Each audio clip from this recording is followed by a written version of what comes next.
Attack, attack, attack. That's my simple message for this game. Welcome to Forest versus Everton, the preview.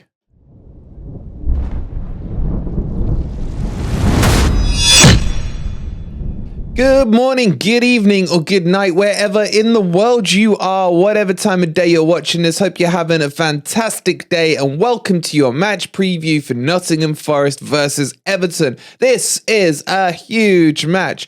Forest sit on 25 points, Everton on 21. If Everton were to win, they would cut that down to 1. If Forest win, the gap becomes huge at 7 points, and obviously a draw doesn't change anything. But this has to be it. This has to be the final, or first time, should I say, that Forest are going in and have to attack. There are no excuses for not attacking. Everton are one of the lowest scoring teams, I think, in the country, if not the lowest scoring team in the country. They have major issues converting into the back of the net. And they do play Sean Dyche football, where they just compact the middle and they try to block out, conceding more so than attacking. Sounds familiar, doesn't it? Look, we're at home. We haven't lost since September at the City Ground. There are no more excuses for non-attacking progressive football, and we have to go all out for this win. We're going to get into the teams. We're going to get into everything else. Before we do, as always, please don't forget to hit that like button. Subscribe to the channel if you are new, and if you would like to become a member, it is only 99p. So let's get into it and let's talk about the permutations here. Now, is there a chance that Everton can upset Forest and beat us at home? The answer is yes. The answer is attack down our right-hand side with Williams there and potentially Worrell, even though I've just got a sneaky feeling. I'll get into it in the team sheet in a second. Those balls over the top could cause problems. They've got Decore, who's quite physical. Reminds me a bit of a Czech Kyoto in terms of the way he plays, where he is a bit box-to-boxy now, rather than just a sitting CM. So that could cause us some problems. But outside of that, they got Mope. Look, I'll talk about him in a bit, but I'm just going to say I told you so on that guy. I really did. In the summer when I was kicking off about him coming to Forest, I think I was justified. But let's focus on Forest and what Forest have to do. We have to dominate the midfield, man. We have to go in with players who can progress the ball forward. We don't want to see a Colback, a Freuler, and a Shelby, 3 potentially sitting CMs. We need players in there who can progress the ball forward. And then in terms of the attack, I want to see Scarpinia back in this team. I want to see some of that Brazilian flair coming into it. In terms of injuries, there is a chance that Lodi may miss out. If he does, then Toffees would replace. But I think Lodi will be fine. But overall, look, we'll get more into the team news tomorrow. We'll get more into the injuries, tomorrow once Steve Cooper's done his presser. But this has to be the win. If we win this, we are really, really putting another nail into Everton's coffin. And it really would make it between them, West Ham and Leeds for that final relegation spot, as I still think Bournemouth and Southampton are well on their way down. What do you guys think? Or do you think we should be cautious on this game and go with the mentality of not losing is a good result? If you do, then I don't know when you think we're going to play football. This is the perfect opportunity for it. My fears with this game is we may see the return of Jesse Lingard. Now, I know some of you are still fans of him, but I am not. I think we have better options on that left-hand side in the likes of Scarpinia. I still think Dennis hasn't been given a chance, and I will defend his honor to the end on this one. But I think Cooper will think about playing either Dennis or IU. For me, Wood has to be dropped. He's not showing anything apart from a 5-minute cameo and a 2-yard tap-in to justify £19 million on him, but forget that price tag to justify the starts that he's been getting. Has he got something written into his contract where he has to play 90% of the games? Who the hell knows? In terms of injuries that may be back, and we'll talk about him in a second, is my boy Niakate, man. I just have a feeling. I have a feeling that maybe he will start. Look, let's get into the team sheets and we'll talk about it in there. All right, so let's do the fun stuff and let's talk about the team that I think, well, I hope, it's not going to happen, but This is what potentially I think could happen. I'll talk you through the permutations of it. And the first name surely that sticks out to you guys is number 19, Niakate. Why have I put him in? Because he is fit, man. Come on, he's been doing training. I've seen the training videos. He looks sharp. He looks ready to go. And for me, look, he may only have, say, 60 minutes in him. I say start with your strongest team that you can field. And if he starts to gas at 60 minutes, then fine, bring Worrell on, whatever. But we have to go into this game extremely positive and extremely willing. The handbrake has to come off. It has to come off. And with Niakate and Felipe as the centre-back pairing, I would feel completely confident in that pairing. In the fact that surely the players in front of them would as well. And they would just play higher up and maybe become a bit more progressive. I honestly think Niakate is going to be such a huge change if Cooper uses him back into the team and drops Worrell. I said in the summer that he was the best signing we made. He's the most important signing we made. And then obviously by me saying that, it jinxed him into, the purgatory of his injury. But anyway, that would be the team I go for. Look, I do not want Williams in the team, but we have no choice. We have no choice on that. The quicker Serge comes back, the quicker we potentially could be back to our best back five. Think of Serge in that back four with either Navas or Hendo in goal. I really do like that defense. It goes from utter crap that we saw at the beginning of the season to something that looks in and around a strong Premier League team. Now, you can have all the debates you want in the midfield three. I still personally wouldn't go with this three because I don't think there's enough forward progression from the midfield. These midfield three, Shelvey is really good at playing that deep lining midfielder role. But what you want around him is legs to go up and down. I personally would drop Freuler for Danilo, but I don't think Cooper's going to do that. I think Freuler's a bit of a mainstay. I know a lot of people say, well, Freuler does all the work off the ball, etc. I get that. I got no problem with Freuler. I've actually been one of his biggest defenders throughout the season. But against Everton, we have to show some attacking willingness, especially in the lineup that's selected. And I think Freuler should be dropped for Danilo, who can get box-to-boxy. He's always been, every time he's played, he's always made a good break into the box. And, on occasions, Jono didn't look up and find him. He had that nice whip cracker against Manchester United in the Carabao Cup that nearly went in from distance. He's showing that need, that desire to get forward, which is something we don't see in our other midfielders. I'm bringing Mangala in ahead of Colback. That's personal for me in terms of choice. I think Mangala's a better player than Colback. The other problem with Mangala, though, is he can't shoot. He can't shoot for Toffee. Hopefully by me saying this, maybe he scores a 30-yarder. I don't know. But I would go, look, I think Cooper will go with this middle three. Mangala, Shelvey and Freuler. He can't go with Colback in there and show that he's being too defensive yet again, especially at home, especially against Everton, man, who can't score. Everton's biggest problem, as we've discussed, is their lack of ability to scoring goals. So why do we need to go so defensive against a team that statistically is terrible up front? And that way it shows that Cooper is showing some desire to win and win comfortably. We can if we have the right mentality on the pitch. In terms of the front three, I am dropping Wood, man. I hate a false nine, but I will take a false nine over Wood right now. That 5 minutes he did against Man City, fantastic. But what about the other, 250 other minutes that he's played where he's done nothing? I feel, and I agree with a lot of people have been saying to me, that Morgan Gibbs-White is kind of choked, is kind of suffocated with Wood in front of him. He hasn't got a willing runner in front of him. He's got someone, I've shown you so many times, in the average positions, someone who almost is holding hands with MG Dub wherever he is on the pitch. And for me, we might as well take that off. Bear in mind as well, Sean Dyche knows Wood inside out. Tarkowski, the Everton defender, knows him inside out. And that's when he had an ability to score a goal and maybe get his ass into the box. So for me, hit Everton where they hurt and where they're lacking is pace. They've got an old back four in terms of their centre-backs. So we got to hit them with pace. And I think with Scarpa, MG Dub, and Jono, there's enough creativity in there to maybe get Jono to get some shots in or Scarpina to get his first goal. There's my prediction if he starts. That would be quite a good team. I personally would still go against Everton with a 4-2-3-1. I know so many people are saying we can't play two in midfield. We get flooded, we get outmanned, etc. For me, it still depends on the personnel you use in that midfield to how it would work. There's still a lot of talk this week about playing Sam Surridge. For me, it's a no.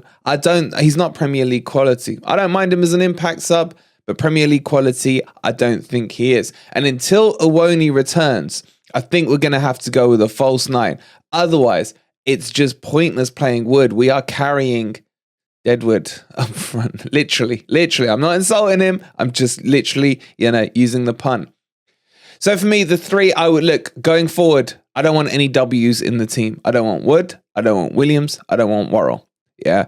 Pick out of the rest of them. Anyone who hasn't got a W, I can make my peace with it. But those are the three for me. But this team, I think, would have enough to beat Everton on Sunday. What do you guys think? Okay, speaking of Everton, let's have a look at the Everton team and the potential lineup. It's been quite consistent as well in a 4-3-3. This is another reason I'd go in a 4-3-3 with Forest, just to make sure we don't get outmanned in the middle. It's not a good team. It really isn't. And, you just have to look up front. I remember in the summer when we were doing the transfer reports and Mopé was like this close to signing for Nottingham Forest. And I absolutely lost my crap on it. And people were saying to me, why? Why? Just trust in who Cooper wants. Trust this, trust that, trust the other. I don't think anyone's going to argue with me that I was wrong about that one. And my point was simple in the summer. For someone who can't get in a Brighton team ahead of Danny Welcrap, that literally tells you everything you need to know about that striker. He scored one goal. Now, am I potentially jinxing this and he's going to score a hat-trick on Sunday? Who knows? That's not in my control. But based on what we've seen from him this season and what I've seen of him from previous seasons, he's not really a threat. In fact, he's so bad that the Everton fans want to play SIM card in front of him, that is. Who's not Premier League quality either, but they're willing to take that risk because Mopé is their equivalent of Wood. Now, in terms of their back four, it is quite aging and it really depends on what Dyche wants to do. There's talks that Mina might be coming back in, who's a decent defender, but there's a real lack of pace down their right-hand side. And the left back, he's not very good either, so Jono can get into him. This is why I really want Scarpa to start, so he can attack them down that left-hand side, as in our left-hand side, their right-hand side, so we can actually have different elements and different avenues to our attack, and it's not so one-dimensional that it gets thrown, always down that right-hand side. It's predictable. Now, in terms of their midfield, they're doing a very similar thing away from home to what Cooper does, where he just tries to pack it out with defensively minded players. You got Idrissa Gana Gueye, who's been terrible. You got Decore, who was linked to Forest, by the way, but he's there really just to shore up the physicality. And you got Onana, who's a bit of their box-to-box. He's a bit of an enigma. I actually quite like him. And he could be a bit of a threat come Sunday because he does some weird, unusual stuff. And he's a player that maybe, if Everton go down, I wouldn't be so adverse to Forest just glancing his way and seeing what he's like. But our midfield three is probably going to be the three that starts. Obviously, Ghana could be coming in, but I think he's recovering from an injury. Outside of that, they haven't got many options. And when it comes to the attack, it's not great either. Iwobi's been pushed out to the right, where I think he was actually a lot better in the middle of midfield. Frank Lampard was using him there, and he actually caused us some problems when we played them earlier in the season at Goodison Park. And then you got McNeil, who's probably been their best provider of creativity under the Sean Dyche era. They really do like to put a cross in. They really do like to counter-attack as well. And they love to block out the middle of that park. That's exactly how they got their win against Arsenal. And that's exactly how they held out for about 40 minutes against Arsenal. Is try and shove them wide and block out the middle where the goal is. So McNeil's the one that you need to be careful of.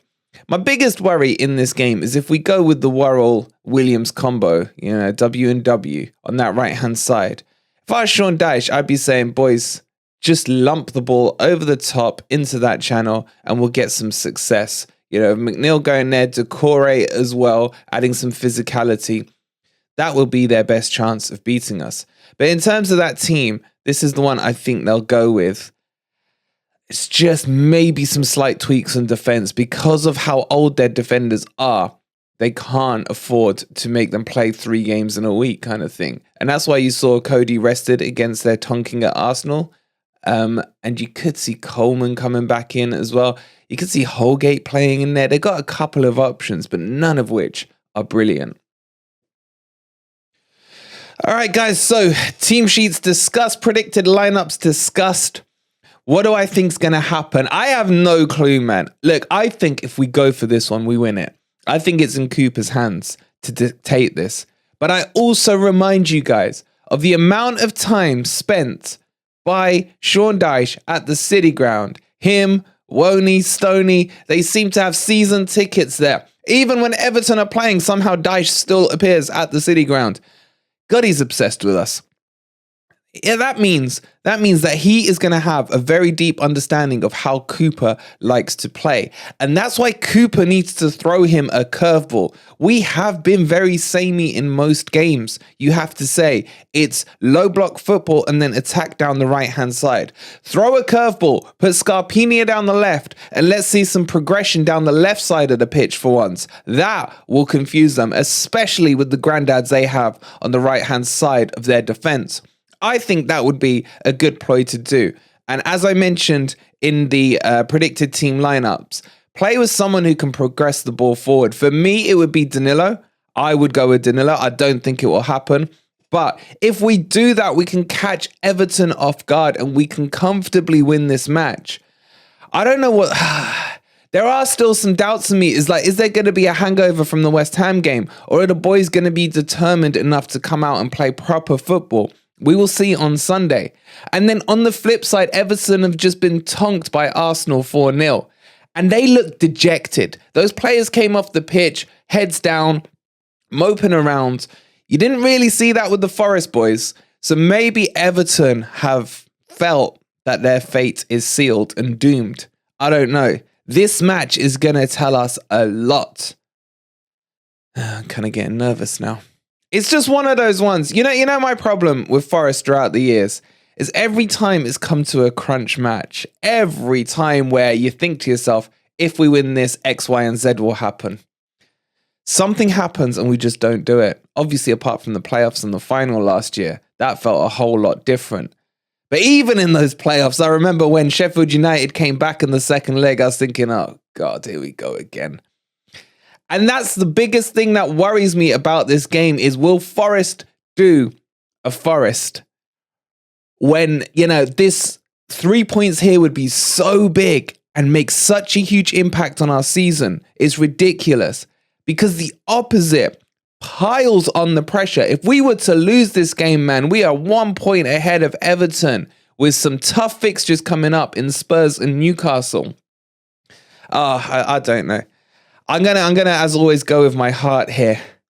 If we win this, if we release the handbrake, if we attack, Forest could get themselves a few goals. This could be 2, 3. I'm not saying 5, 6, or 7. I mean, come on. Normally, the safe bet is to say 1-0 at the City Ground. I'm going to push the boat out. You ready for this? I'm going 2-0 Forest.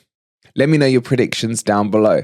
We have been doing so many upgrades to the channel. You'll get to see hopefully most of them on Sunday. This watch along is going to be so interactive. You're not going to want to miss it. We'll be kicking it off from about 1:40 p.m. on Sunday. Hopefully all the new upgrades. And that's why we didn't have a video yesterday. Hopefully they're all up, running and ready. We've put a lot of investment into it, a lot of time. Thank you for all you guys who have been supporting the channel just by becoming a member or donating. All that money's gone back into the stream. So I thank you so much for it. We might be doing the Predictor League tonight ahead of schedule, probably at about 7 p.m. I'll put the link up if it's ready and if the rest of the boys are. And tomorrow we'll be doing a preview stream on the match. We'll gather the old troops. We'll see how Forest Ant is feeling. And we'll get them all on and we'll start talking about this game because this one's huge. Thank you so much for watching, guys. Before you leave, as always, don't forget to hit that like button. Subscribe to the channel if you are new. And guys, if you want to support us in any way, membership's only 99p, or you can hit the donate button and donate away. Everything comes back into the stream. Thank you so much for watching. Come on, you Reds.